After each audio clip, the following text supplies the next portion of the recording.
Rūpējas par veselību raidījumu piedāvā Veselības centrs 4 un medicīnas sabiedrība ARS.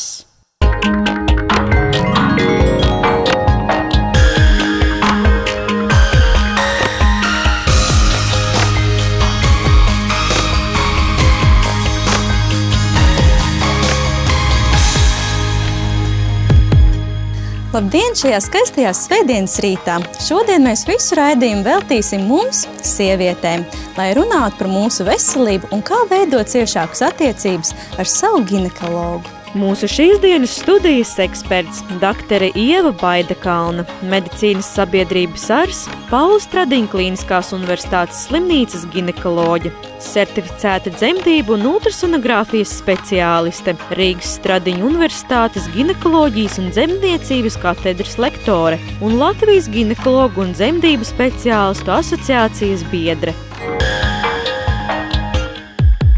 Sākumā noteikti jārunā par to, kad ir tas pirmais laiks, kad mammām sava meita jāved pirmajā vizītē pie ginekologa. Un kas tad notiek šajā pirmajā vizītē? Man ļoti patīk atbildi šo jautājumu, ja arī sievietē kādreiz dzīvē tas rodās, kad man labāk doties pie ginekologa, pareizi atbildi vienmēr ir tagad. Tas nozīmē, ka mammas, kuru ģimenē aug meitas, tīpaši pusauģu vecumā, viņas redz ikdienā, viņas redz pārmaiņas viņu organismā, viņas redz, ka viņas izstiepjās garumā, ka viņām sāk parādīties arī sekundārās dzimuma pazīmes, gan krūšu ķiedzeri palielinās, gan arī aktivējās sviedru ķiedzeri un citas lietas, ko mamma redz kā savam bērnam, tad principā pēc Eiropas un pēc Amerikas dzemdību speciālistu asociācijas rekomendācijām šis te optimālais vecums ir no 13 līdz 15 gadiem, kad mammas pirmo reizi ierodās ar savām meitām pie ginekologa vizītē. Un nevienmēr mēs varbūt šo te vizīti uztveram klasiskā veidā. Tā visbiežāk sākumā ir tikai saruna ar šo te meiteni par to, kādas pārmaiņas viņa organismu skars, kas ar viņu notiks pubertātes laikā un kam viņai gatavoties, kas ir mēneša reizes. Un, principā tas ir arī solis pretī ginekologam, lai meitenei nebūtu bail no šī ārsta turpmāk dzīvē un lai viņai pašai pieņemot lēmumu doties individuāli pie šī doktora, viņai būtu drosme, viņai būtu uzticēšanās un viņai būtu sajūta, ka tas ir nevis kāds cilvēks, kas viņu rās vai kontrolēs, bet kāds cilvēks, kas viņai varēs palīdzēt sarežģītās dzīves situācijās. Ja pirmā vizīte, kā jūs teicāt, ir vairāk kā saruna, uzticēšanās, uzticības veidošanās ārstam ar pacienti, tad kas notiek nākamajā vizītē? Un cik bieži šīm jaunajām meitenēm arī būtu jāturpina apmeklēt savus ginekologus visu mūžu garumā? Galvenokārt mums ir jādiferencē to, vai šai meitenei ir kādas problēmas, vai viņa ir absolūti normāla, vesela, fizioloģiski attīstoša meitene. Es uzskatu, ka jā, viss notiek pēc labākā scenārija, un viņai nav nekādas sūdzības, viņai ir regulārs mēnešreizes, viņai ļoti normāli šie cikli bez jebkādām problēmām. Tad nākamais apmeklējums varētu būt īsi pirms viņa sāka plānot uzsākt dzimumdzīvi. Tātad parasti vidēji Latvijā tie ir 16 līdz 18 gadi. Tālāk no šī vecuma tas optimālais laiks varētu būt reizi gadā. Protams, ja viņai nav sūdzība un ja viņai nerodas akūtas problēmas, kā rezultātā viņai ir jānāk pie ārsta drusciņā ātrāk. Kādas būtu šīs obligātās situācijas, kad ir tādā steidzamā kārtā jādodas pie ginekologa? Principā tās situācijas ir ļoti, es domāju, arī individuāls, jo katram mums ir savas baiļu un šaubu slieksnis, un mēs esam ļoti atšķirīgi cilvēki, tīpaši jaunas meitenes tādas ir. Viņām ir ļoti bieži panika par kādu situāciju, kas ir viņas dzīvē, un tad populārākais variants, kas pastāv mūsdienu sabiedrībā, ir meklēt doktora Gūģa palīdzību un mēģināt atrast atbildes uz saviem jautājumiem internetā. Bet, kā šīs meitenes arī bieži atzīmē, šī informācija ir tik ļoti atšķirīga, kad agrāk vai vēlāk viņas tāpat nonāk ārsta kabinetā.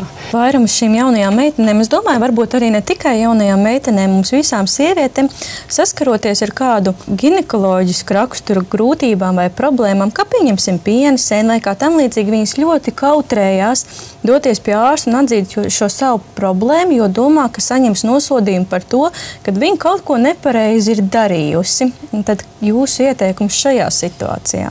Mans ieteikums noteikti būtu turpināt meklēt ideālo kombināciju pacienta sadarbībā ar ārstu, jo es uzskatu, ka nav sliktu vai labu ārstu. Ir ārsts, ar ko veidojās komunikācija, un ārsts, ar ko šī komunikācija neveidojās. Ja meitenei ir bail runāt par tik vienkāršām lietām, tas nozīmē, ka tur ir pamats domāt par citu speciālistu un atrast ideālāko risinājumu savam bažu gadījumam. Kā jūs jau teicāt, no pirmajām menstruācijām sākot reizi gadā apmeklēt ginekologu, bet pienāk mirklis sievietei, kad viņai šo ginekologu nāks apmeklēt daudz biežāk. Tas ir mirklis, kad jaunā sieviete gaida savu mazuli.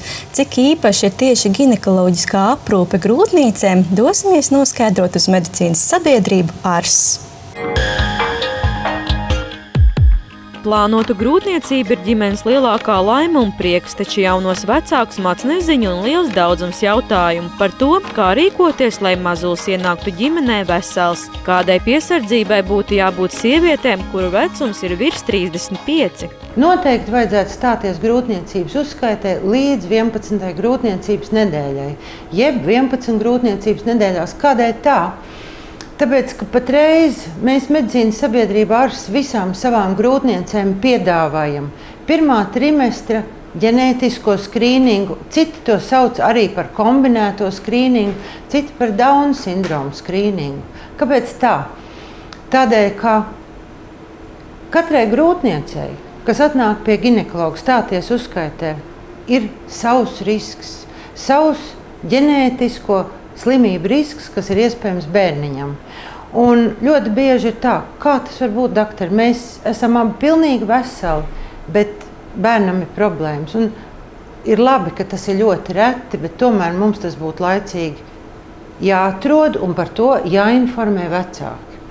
Un tādēļ mēs visām savām grūtniecēm, kas stājas pie mums uzskaitē, no 11. līdz 13 nedēļām un 6 dienām piedāvājam šo pirmā trimestra kombinēto skrīningu, kura laikā mēs veicam augļu sonogrāfiju. Un šeit ir ļoti svarīgi redzēt auglīša kakla krokas biezumu, jo pilnīgi veseliem, pareiziem, jaukiem bērniem visticamāk, ka kakla kroka būs ļoti, ļoti plāniņa, viņu mēs neredzēsim nemaz. Bet bērniem, kuriem varētu būt problēmas, kakla kroka ir sabiezēta. Mēs mēram šo kakla kroku, mēs mēram auglīti, mēs skatāmies, vai bērniņam ir degunkauls vai nav.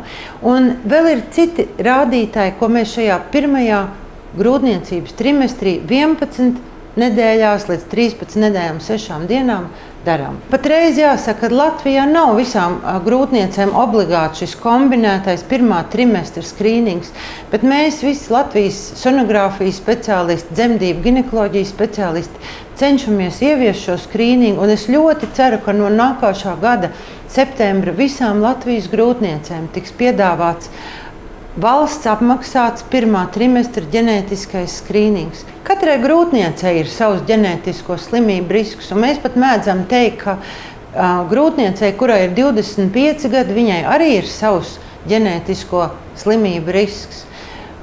Jo grūtniecības vairāk sastopams sievietēm līdz 35 gadiem, bet neapšaubām mēs ļoti sāsināt uzmanību vēršam uz māmiņām vecākām par 35 gadiem tieši uz šīm ģenētiskām problēmām, iespējamām iedzimtām saslimšanām, jo patreiz mēs varam tomēr teikt, ka nekas nav absolūts.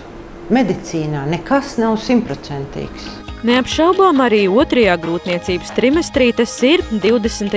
un 21. nedēļā, ir svarīga bioķīmisko analīžu veikšana. Ja šī grūtniece ir ar paaugstinātu risku, mēs piedāvājam otrā trimestra ģenētisko skrīningu, kas ir praktiski pieņemts visā Latvijā. Mēs to veicam 18, 20 nedēļās, un 20 nedēļās mēs veicam otru ļoti rūpīgu sonogrāfiju, ko mēs saucam par ģenētisko anatomijas izpēti, un šeit mēs ejam pāri visām iespējamām saredzamām smadzeņu struktūrām, sirds kambariem, kuņģim, nierēm.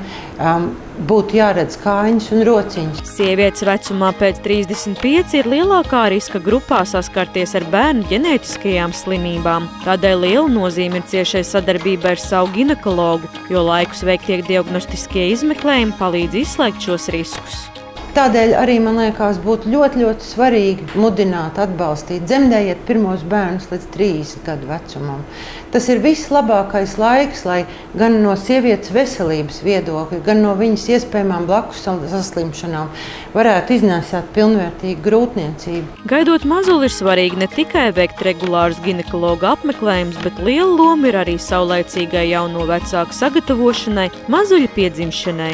Šī māmiņu skola un jauno topošo vecāku skola ir ļoti svarīga, lai stiprinātu šo sapratni par grūtniecību, stiprinātu izpratni par to, kas notiek sievietes organismā.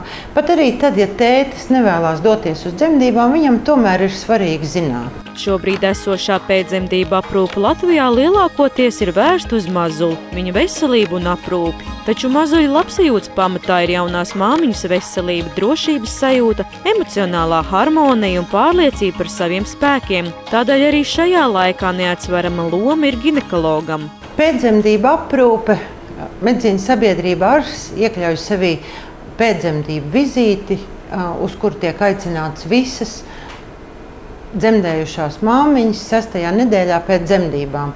Man liekas, ka tā ir tā reize, kad ginekologs dod atļauju atkal uzsākt dzimumu dzīvi, sporta aktivitātes. Un tas ir tas laiks, 6 nedēļas pēc dzemdībām, kad sievietes ķermenis cenšas atgriezties savos normas ietveros. Bet ļoti bieži, tūlīt pēc dzemdībām, aizejot mājās, rodas problēmas ar krūtīm.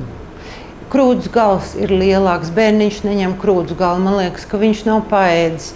Tad ir temperatūras lēkāšana kādreiz, kā mēs sakam, to piena stāzi. Šādā gadījumā es ieteiktu, ja ir šādas akūtas problēmas, jo ļoti bieži problēmas, kas ir saistītas ar barošanu, ar sāpēm, ar temperatūrām, ir jārisina steidzīgi. Tur 24 stundu laikā būtu jāgriežas pie ārsta. Mums ir ginekologi, kas strādā no rīta līdz vakaram un arī sestdienās, bet arī ir krūts barošanas speciālisti, pie kuru var droši nokonsultēties par problēmām, kas ir saistīts ar bēbīšu barošanu, jo bieži vien tie ir, kā mēs sakam, asaras un puņķi un noēsti krūts galu, man šķiet, mans bērns nevar paēst. Un tādā gadījumā ir vajadzīgi tiešām speciālisti atbalsts, lai māmiņa nesāktu tik pārliecīgi stresot, lai nebeigtos piens, lai viņi iegūtu pārliecību par to, ka viņi var barot to bērniņu, jo krūts barošana ir ārkārtīgi daudzpusīgs kontaktu veidošanās laiks ar bēbīti, kur laikā viņš ne tikai pēd, bet gūst arī mātes sirds siltumu. Un tāpēc man liekas, kādreiz ir vajadzīgs kāds speciālists, kas palīdz tikt galā krūtīm, kā mēs sakam.